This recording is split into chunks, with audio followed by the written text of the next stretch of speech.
Olá a todos, estamos de volta, seguindo as discussões propostas na disciplina de Psicologia do Desenvolvimento com o tema da adolescência.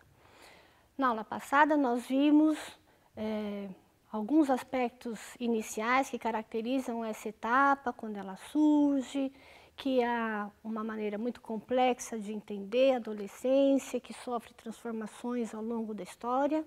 E hoje nós trataremos de algumas abordagens teóricas que nos ajudam a compreender um pouco mais profundamente quais são essas características e quais são as distinções dela em relação a outros momentos, outros estágios do desenvolvimento.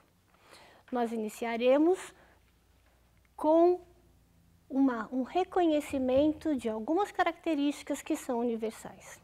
Embora as teorias diverjam bastante com relação à ênfase ou predomínio de um desses fatores ou aspectos, todas as teorias não podem deixar de considerar que há fatores indissociáveis. A hereditariedade, ou seja, a carga genética que se transmite de geração para geração e que determina, em boa medida, as características do adolescente, do novo sujeito. O crescimento orgânico, somos seres vivos que passam por mudanças orgânicas, um desenvolvimento de órgãos, tecidos e de uma maturação neurofisiológica, que significa dizer que o nosso cérebro, as funções e o sistema nervoso de uma maneira geral, também vai amadurecendo ao longo do nosso desenvolvimento. Além disso, como a gente já mencionou em outros momentos, a dimensão histórico-social é também determinante de quem nos tornamos quando sujeitos. Os aspectos indissociáveis estão relacionados a aspectos físico-motores, aspectos, então, que têm a ver com um desenvolvimento da motricidade, da marcha, da habilidade gestual, de psicomotria fina e também de aspectos intelectuais. Ao longo da vida do ser humano, nós desenvolvemos e ampliamos as nossas capacidades intelectuais, sofisticando esses recursos. Os aspectos afetivo-emocionais também são determinantes como um fator de desenvolvimento, uma vez que os seres humanos se relacionam entre si, com outros seres humanos e com o mundo de uma maneira sensível, que produz em cada um de nós afetos, sensações, emoções e sentimentos. E os aspectos sociais e culturais também são determinantes. Isso significa dizer que as condições da cultura, do momento histórico, da sociedade em que surge um novo ser humano, determinam características singulares e irrepetíveis em cada novo ser que surge na humanidade. Começamos, portanto, olhando um pouco da psicologia de Jean Piaget, um biólogo e psicólogo que dedicou a sua vida a compreender como se dá o desenvolvimento humano, porque ele tinha um interesse bastante forte em compreender como se desenvolve o pensamento humano. Por isso que a gente chama de psicogenética, porque, entre outros autores, é um teórico que busca compreender a gênese do pensamento humano, a gênese do desenvolvimento e como é que isso se processa. Ele considera que o conhecimento é construído por meio da interação entre indivíduo e meio. Contrariando visões mais tradicionais, Piaget afirma que não existe pensamento, conhecimento inato. É por meio do contato da criança, do ser humano, com novas experiências, vivências, com outras pessoas, com animais, com a natureza, é que o conhecimento, a aprendizagem vai se construindo internamente. As suas pesquisas serviram de base para compreender como é que esse desenvolvimento se sistematiza. Então, ele é bastante detalhado, a teoria dele é extremamente rica, por possibilitar a compreensão em detalhes dessas diferentes etapas. ele trabalha com a noção de estruturas cognitivas que se formam ao longo do desenvolvimento. Nesse processo de desenvolvimento, a cada ampliação de contatos, o ser humano então desenvolve novas estruturas mais amplas e mais complexas. Ele tem como princípios básicos para o desenvolvimento as mudanças qualitativas, nas quais ele afirma que a experiência do ser humano ela tem uma qualidade específica de acordo com a fase do desenvolvimento em que se encontra. O pensamento não é inerente, mas construído, como eu já tinha dito, e ele se dá por um processo de descontinuidade. Um conhecimento adquirido, quando se depara com uma vivência distinta, ele sofre um desequilíbrio e ele passa a ser incorporado, assimilado num novo patamar. Isso Piaget nomeia como mecanismo de equilibração. Vejam nessa estrutura, nessa representação, que há um momento de equilibração que busca a adaptação, e isso acontece como um processo que, diante de uma nova experiência, já acomodada, assimilada, uma nova experiência vai exigir um reconhecimento e uma nova alteração na estrutura para conseguir incorporar esse novo aprendizado. Desse modo, o ser humano, a criança, assimila essa experiência e passa a ver um novo estágio de adaptação. Piaget também detalhou os estágios do desenvolvimento de uma maneira bastante detalhada, bastante minuciosa, criteriosa, porque o fez a partir de uma série de experimentos com crianças durante todo o seu trabalho teórico.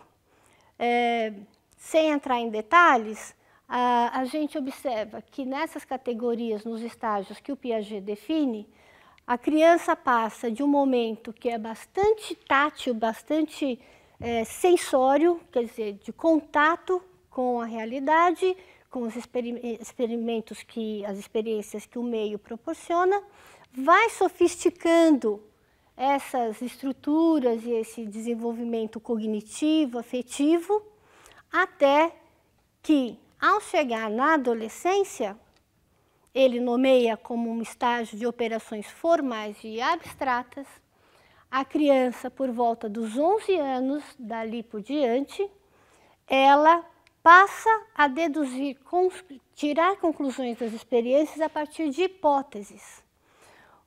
O que difere nessa fase e o que se conquista nessa fase, portanto, é a capacidade de pensar abstratamente, pensar por conceitos, e não mais tendo como referência a realidade concreta, algo que tem que estar presentificado para a criança para que ela possa refletir e tirar suas conclusões.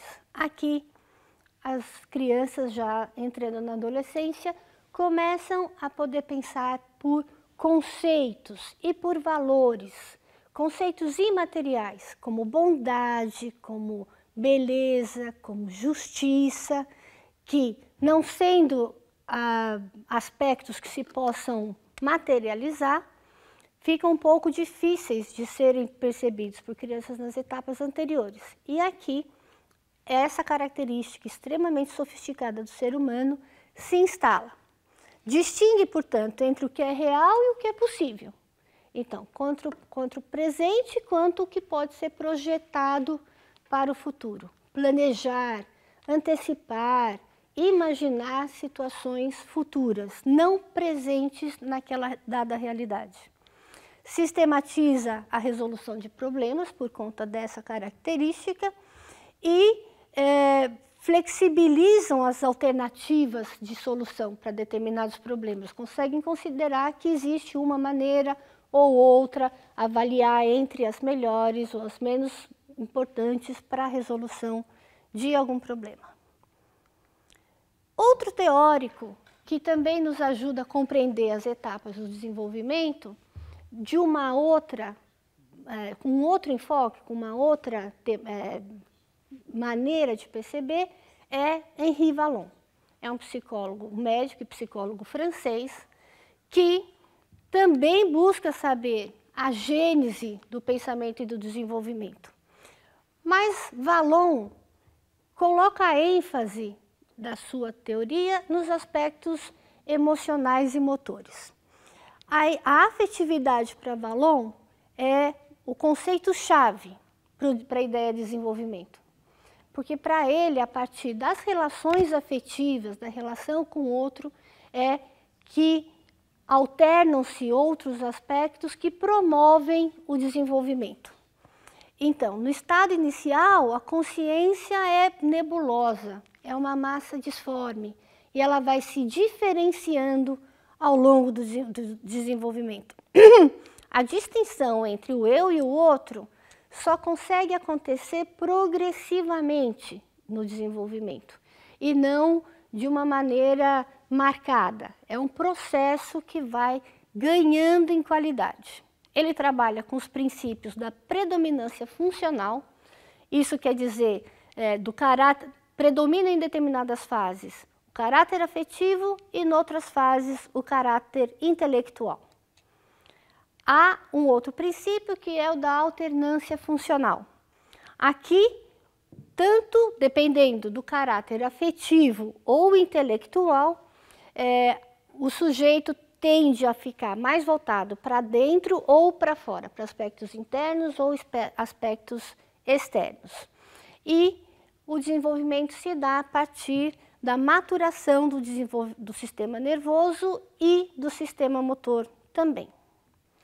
Como ele trabalha com os campos funcionais, ele entende que o desenvolvimento se dá na alternância desses aspectos, dos aspectos intelectuais, do desenvolvimento motor e da afetividade.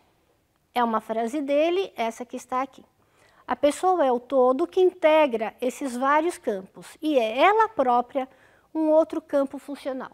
Por isso que muitas vezes a teoria do Vallon também é nomeada por teoria do desenvolvimento global, porque ele considera que todos esses aspectos juntos, alternando a ênfase a cada etapa, é que promove o desenvolvimento. Ele também aponta para algumas etapas do desenvolvimento, nas quais haveria essa alternância entre um movimento, uma etapa mais voltada para o exterior, para as relações sociais, para o mundo, para a sociedade, e outras nas quais o sujeito está mais voltado para si mesmo, para as suas questões, elaborando aspectos das suas vivências. Na adolescência, portanto, para Vallon, também ele considera que se inicia por volta dos 12 anos e tem por característica uma contradição. É o momento em que, ganhando em complexidade no seu desenvolvimento, a criança começa a entrar em conflito com relação a experiências anteriores. O que é conhecido e o desejo de conhecer. Uma ambivalência afetiva, como por exemplo mostra essa foto, que me parece muito interessante, que é uma adolescente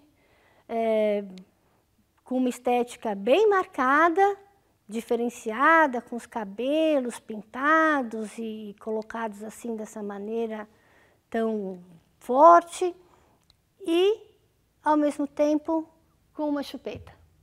Então, para Vallon, essa etapa se caracteriza por isso. Tem aspectos que ainda são da infância, mas que já não são mais da infância, e há uma sobreposição que gera conflitos sobre essas experiências. O adolescente expressa seus sentimentos com o corpo, ele gesticula muito, porque a ênfase motora está muito marcante nesse período. Esse conflito que eu mencionava anteriormente, ele está representado por um questionamento de aceitar os valores, questionar esses valores, não são mais aqueles, uma ambivalência, gostar, porque parece familiar, mas o questionamento já aponta para uma outra coisa de recusar, e isso, por vezes, torna essa etapa um pouco angustiante. A forma de imaginação leva a progressos intelectuais e possibilita maior conhecimento de si, dos outros, da vida e do universo. esse é o momento em que há forte identificação com os outros pares, com outras pessoas da mesma idade. Mas eu queria colocar um pouco de ênfase numa concepção psicanalítica.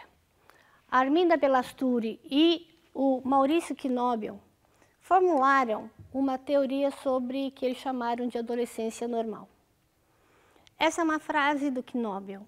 A adolescência é perturbada e perturbadora para o mundo adulto, mas necessária, absolutamente necessária para o adolescente, porque nesse processo ele vai estabelecer a sua identidade, sendo esse um objetivo fundamental do desenvolvimento que ele está vivendo.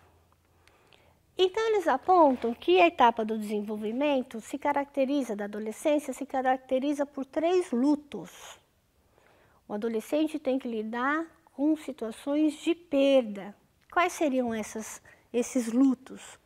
Um luto pelo corpo infantil, porque o corpo dele já não é aquele que ele reconhece da infância. Então, a gente vê muitas vezes os adolescentes que são agitados, deixam derrubar coisas, porque o corpo cresceu muito rápido e o esquema corporal dos adolescentes ainda demora um pouco para se reformular essa nova estrutura. Um luto pelo papel e a identidade infantis. Já não é mais o menininho, a menininha, já começa a ter outros anseios e ser cobrado por outras coisas pelos adultos. Os adultos deixam de ser tão acolhedores, tão protetores e começam a fazer uma série de demandas e questionamentos para os adolescentes. E um luto pelos pais da infância. Os pais da infância já não são mais os modelos de referência, já não são mais o modelo de verdade. O adolescente começa, porque agora ele está num outro momento, seu corpo se desenvolve, e começa a ver os pais como outros seres humanos. Começa a colocar em xeque as verdades, os valores transmitidos pelos pais. E isso exige que o adolescente entre em contato e questione esses pais que já não são vistos mais da mesma maneira. Por outro lado, os pais também vivem um momento de bastante angústia nessa etapa, porque ver os filhos crescerem, alcançarem aspectos e interesses que são típicos da vida adulta, faz com que, consciente ou inconscientemente, esses pais vivam o confronto com a ideia da sua morte. O filho adolescendo, o filho crescendo, significa que o pai e a mãe estão envelhecendo. E essa, a gente sabe que é a angústia básica do ser humano. A angústia básica do ser humano é confrontar-se com a morte. Por isso, talvez, a adolescência, que é mais suscetível a viver os impactos das transformações e de perigos e situações de risco na sociedade, também se transformem em alvo de depositação das falhas da sociedade em geral. Essa é uma ideia que eu quero trabalhar com vocês em outros momentos. A adolescência é um período idealizado socialmente. Se vocês observam na nossa sociedade, todo mundo quer ser jovem. As crianças querem ser jovens, querem fazer coisas típicas da juventude. Os adultos querem ser jovens também. Eles vivem tentando evitar os traços do envelhecimento, a manterem-se em forma, um corpo vigoroso, que é típico da juventude. Os jovens querem ser jovens. Mas os jovens querem ser jovens de uma maneira que não corresponde à vivência exata que eles têm na sociedade. Porque na nossa sociedade, a adolescência ela é percebida como um momento de vitalidade, de descoberta, de liberdade, de poder fazer, ir para onde quer. E a experiência mesma dos adolescentes não corresponde a essa fantasia. A sociedade cobra do jovem que ele ingresse no mercado de trabalho, que ele forme sua própria família, que saia da casa dos pais, que ganhe outras dimensões, mas quando o adolescente vai buscar todas essas condições, o mundo adulto tende a ser bastante hostil com os mais jovens. Como efeito dessas mudanças, a gente pode então pensar de onde vem essa ideia dos jovens como ameaçadores, como perigosos, como temidos pela sociedade. Muitas vezes se reputam a eles a responsabilidade pela violência urbana, pela criminalidade. E é um pouco essa ideia que a gente vai aprofundar e investigar melhor nas próximas aulas.